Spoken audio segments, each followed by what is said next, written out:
Bonjour à tous, j'espère que vous allez excellemment bien. Je m'excuse, il y a un petit peu de soleil sur le côté.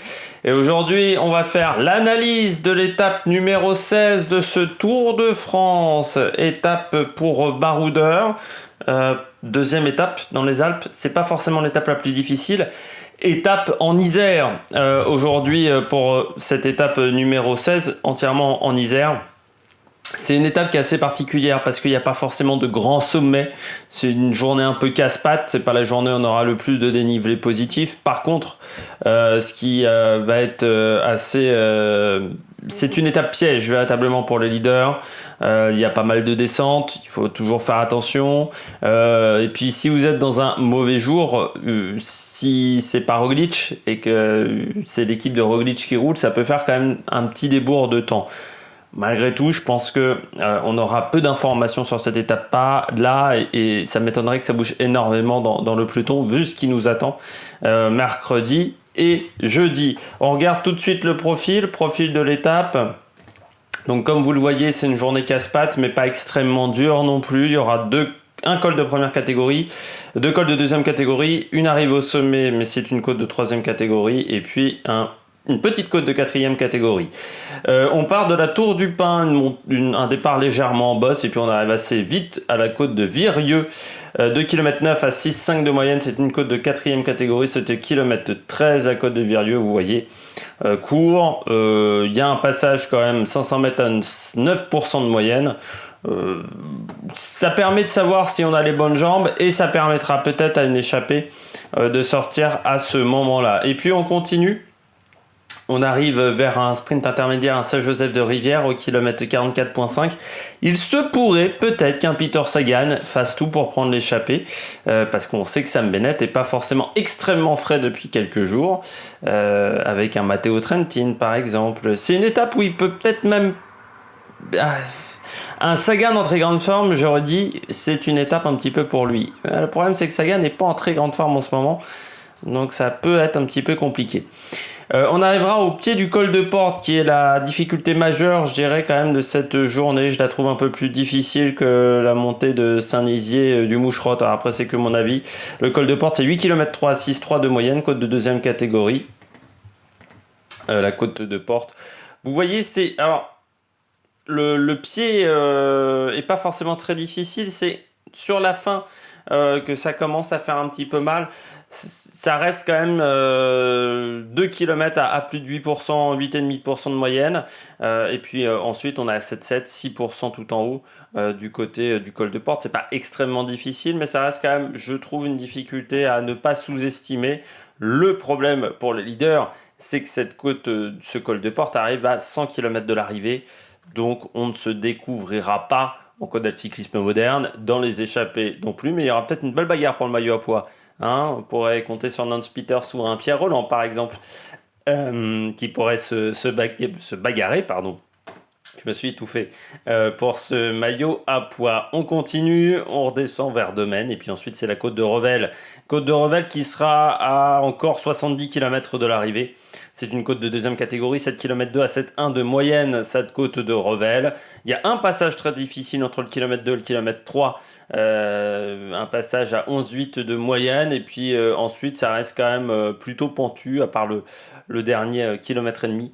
On est sur 3,7, 4% de moyenne. Côte de Revel, 760 mètres d'altitude également. Donc c'est pas extrêmement haut. Ça pourrait donner des idées à une échappée pour casser l'échappée. Voilà, vous voyez, s'il y a un groupe de 16, 17 coureurs, ça commence à s'attaquer un petit peu dans tous les sens. Il y a un coureur qui tente de partir dans le col de Porte, ça pourrait permettre de repartir à 4 ou 5 à partir de cette difficulté-là. Et puis ensuite on redescend. Il y aura un petit peu de vallée, hein, donc c'est pour ça que c'est vraiment pas une étape intéressante pour les leaders parce qu'il y a beaucoup trop de vallées. On arrive au pied de la montée de Moucherotte. Avant, on aura commencé par une petite montée de 2 km 3 à 6,1 de moyenne, c'est du côté de Cessin.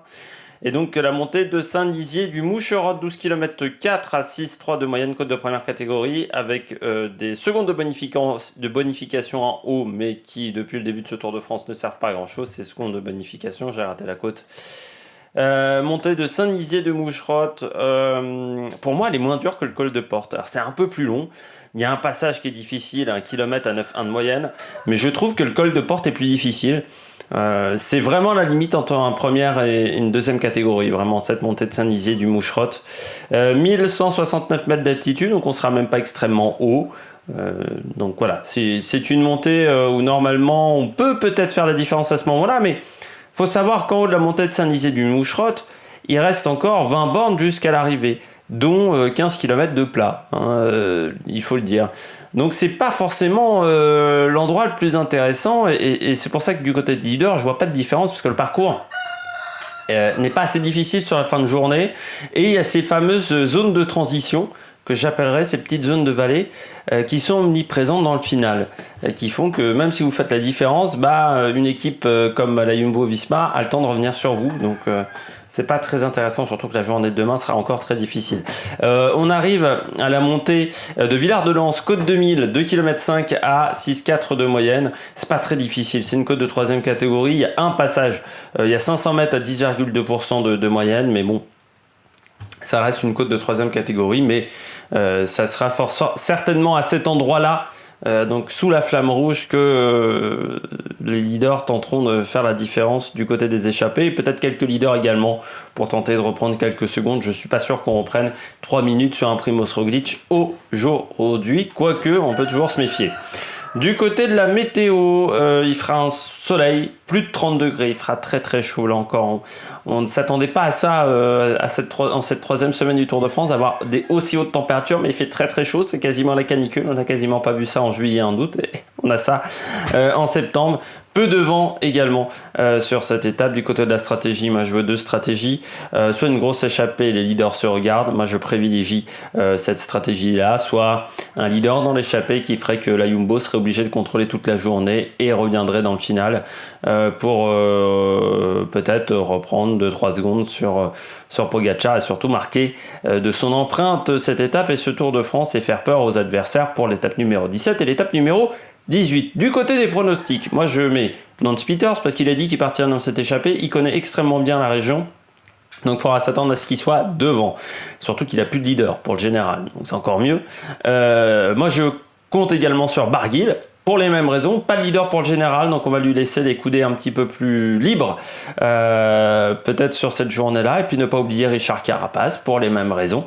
Le leader ne peut plus jouer la gagne, donc on pourra peut-être lui laisser une opportunité de gagner une étape sur ce Tour de France.